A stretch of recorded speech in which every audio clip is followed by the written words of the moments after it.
Bonjour, dans cette vidéo, nous allons apprendre à poser la division euclidienne afin de diviser par exemple 734 par 31. Alors comment on fait? D'abord, il faut donc pour poser la division euclidienne, on a une façon de la noter qui est tout le temps la même. Cette façon est celle-ci. Le nombre qu'on divise s'appelle le dividende. Ensuite, on divise par 31, donc on fait une barre comme ça et on met 31 ici.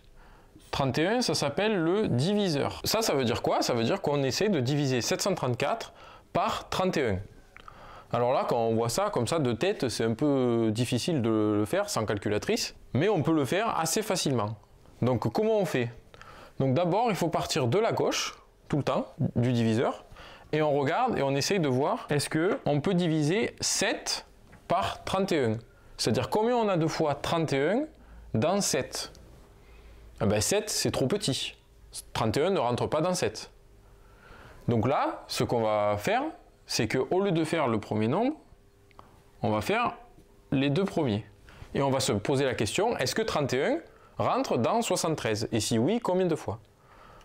Alors là, on voit, 73 c'est plus grand que 31, donc 31 rentre dans 73. La question est de savoir combien de fois.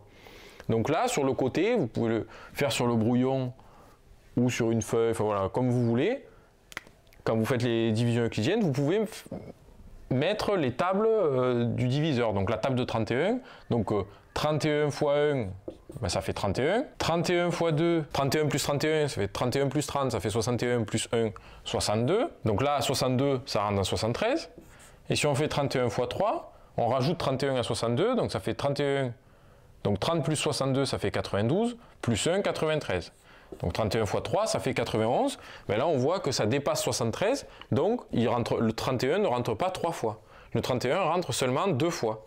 Donc ici, vu que le 31 rentre 2 fois, on va mettre 2. Maintenant, qu'est-ce qu'on fait? On fait 2 fois 31, donc 62, et on le met ici. Donc là, ça nous fait 2 fois 31, ça fait 62. Mais là, on voit que quand on fait 2 fois 31, entre 62 et 73, il nous reste quelque chose. Donc ce qu'on va faire, c'est la soustraction du 73 qu'on a choisi là et de 62 qu'on a trouvé en faisant 2 fois 31, et on fait la soustraction.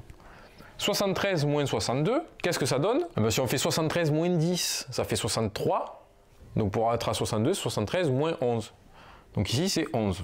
Et ensuite là, ce qu'on va faire, c'est que on a fait le 11 là, mais le 4 on ne l'a pas utilisé. Donc là on voit que dans 11, 31 ne rentre pas. Par contre, du coup, vu qu'on n'a pas utilisé le 4, il faut abaisser le 4, donc on l'abaisse, et donc on regarde combien de fois rentre 31 dans 114. Donc le 11 ici, et on abaisse le 4, ça fait 114.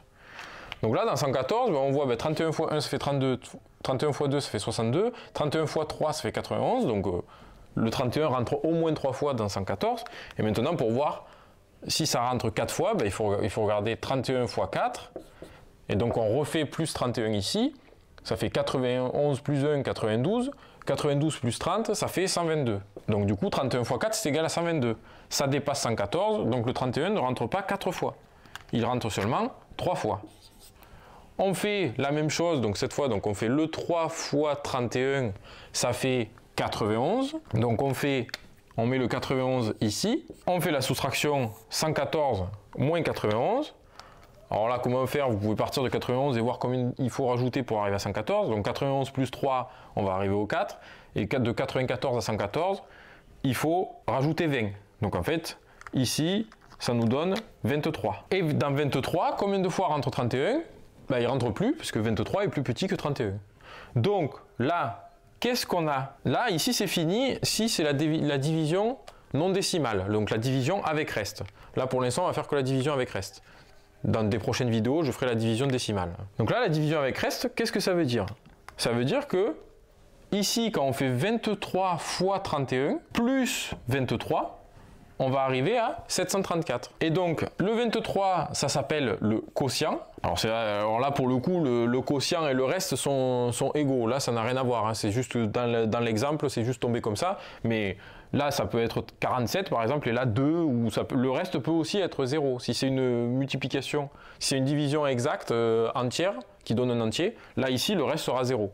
Là, c'est le hasard que le 23, ce soit le quotient et le reste aussi. Mais donc, ici, c'est le quotient, et ici, c'est le reste. C'est ce qu'on appelle le reste. Donc on a l'égalité euclidienne, parce que c'est la division euclidienne, qui nous dit que le dividende, c'est égal au diviseur fois le quotient plus le reste. Et ça, si vous faites ça à la calculatrice, vous pouvez vérifier, hein, quand vous posez une division euclidienne, si après vous avez accès à une calculatrice, vous pouvez vérifier en faisant ça. Vous faites le quotient fois le diviseur plus le reste et vous devez trouver le dividende. Et donc ça, si on fait ça à la calculatrice, on retrouve 734. Si cette vidéo vous a été utile, abonnez-vous et aimez la vidéo et on se retrouve dans les prochaines.